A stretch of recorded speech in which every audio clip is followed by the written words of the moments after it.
The huge cost of lockdowns. Let's have a look.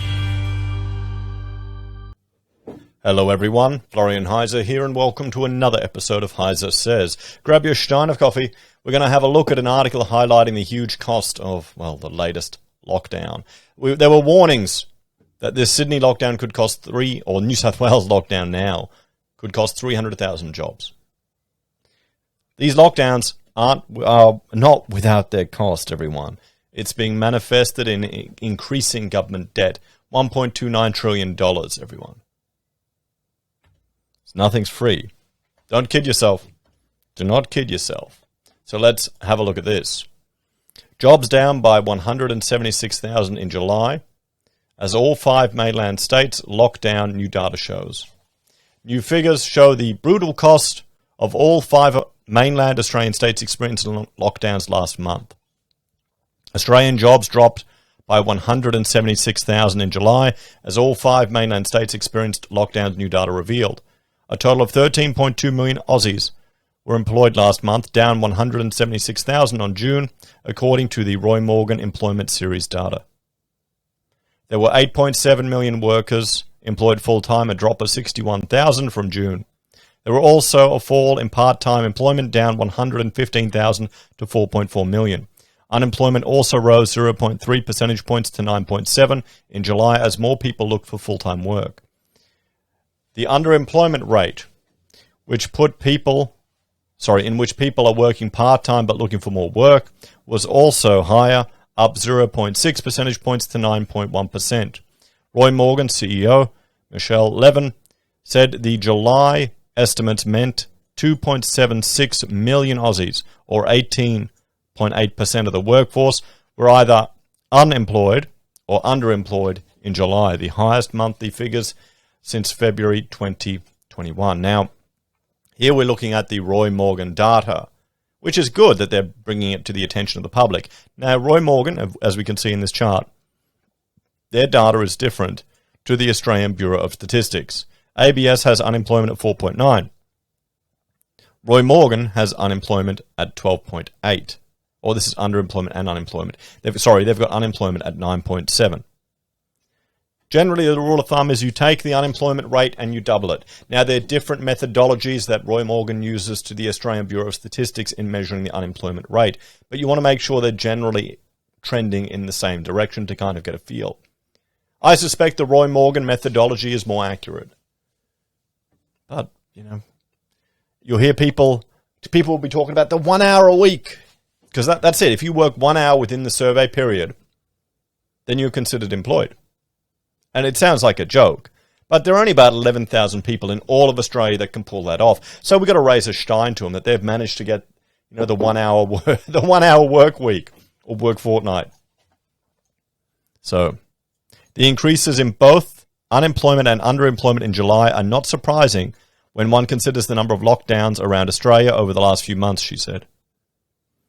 There have been 3 lockdowns in Victoria, 2 lockdowns in Queensland, a lockdown in South Australia, a lockdown of Greater Perth, a lockdown of Darwin, and an extended lockdown of Greater Sydney, now 1 in Tamworth and 1 in Cairns, which began in late June and is set to continue until at least the end of August.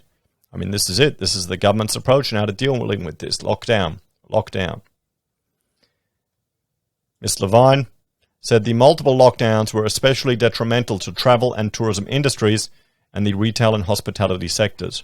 Already Qantas has stood down 2,500 staff as hundreds of flights are cancelled due to the lockdowns and state border closures, and the damage to the retail and hospitality sectors continues, with trade disruptions and stores forced to close again, she said. The renewed lockdowns in southeast Queensland and Victoria, as well as the Greater Sydney lockdown, or the extended Greater Sydney lockdown, will cause more economic damage and higher unemployment and underemployment in August, with more than half of the population now in lockdown. The contagiousness of the Delta variant means these lockdowns could continue throughout August and beyond. Ms. Levine said increasing government support to businesses and workers dealing with border closures and lockdowns is having an impact, with the July 2021 jobless estimate of 9.7%, well down from July 2020 at 12.5. However, the next 4 months were expected to be unpredictable for business, while Australia moves towards its target of at least 70% of adults being vaccinated, a milestone not likely until around the end of the year. As lockdowns are now the preferred policy response of both the federal and state governments to deal with the highly contagious Delta variant, it is imperative that both levels of government are on the front foot to offer businesses impacted by these lockdowns all the support they require, she said. There's the thing. Since the businesses are causing this, since the government are causing this damage and destruction to the economy, they have a duty of care. It's frustrating if your business is damaged and then you'll be taxed to pay back for the damage of that business to mitigate the spread of this illness when your chance of succumbing to it is significantly lower. There we go. I mean, that's it. It's not even questioned anymore, this approach, this methodology.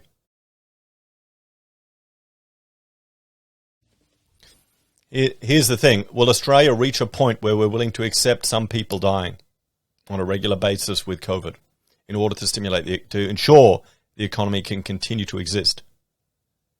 Do we have the stomach for it as a people? Australia's largely successful management of the COVID-19 pandemic has been one of the best in the world with over the last 18 months, and there is no point letting all that good work we've undertaken so far be undone by decisions made in the final months of the vaccination push. See, this is the thing. It is the hope of, or the push to vaccinate. Even if we get 80%, we're going to have to implement procedures in place to deal with the load on the health system. I would love to see some announcements of the construction of new facilities and new ICUs. And I know that can't be done. Well, it could be done reasonably quick. Or converting some existing floors over. I'm sure they're doing it. I haven't seen anything in the media to meet this anticipated need. You don't want us to hit 80% and the hospitals to be flooded and then more lockdowns. That would be heartbreaking to a lot of people. Roy Morgan, July unemployment figure of 9.7% is higher than the current ABS estimate for June at 4.9, as the ABS counts an extra 157,000 Australians working 0 hours for economic reasons as employed. Oh, there you see, we're making fun of the people working 1 hour, but it's the people working 0 hours as employed. Oh boy, it's a whole new way of doing it. So there we go, everyone. The costs the real costs of the lockdowns. Is it worth it? And what's the solution to all of this? Well, one thing we need to look at is how we can reduce the burden on our healthcare system now to ensure that we can open up again. We need to prepare people for the fact that there will be an impact and loss of life moving forward, even when we have very high vaccination rates. It seems inevitable. Looking at how virulent and how adaptive this virus is becoming, it's something that we need to prepare for. It'd be good to see if the government would invest in additional health capacity to deal with this planning forward.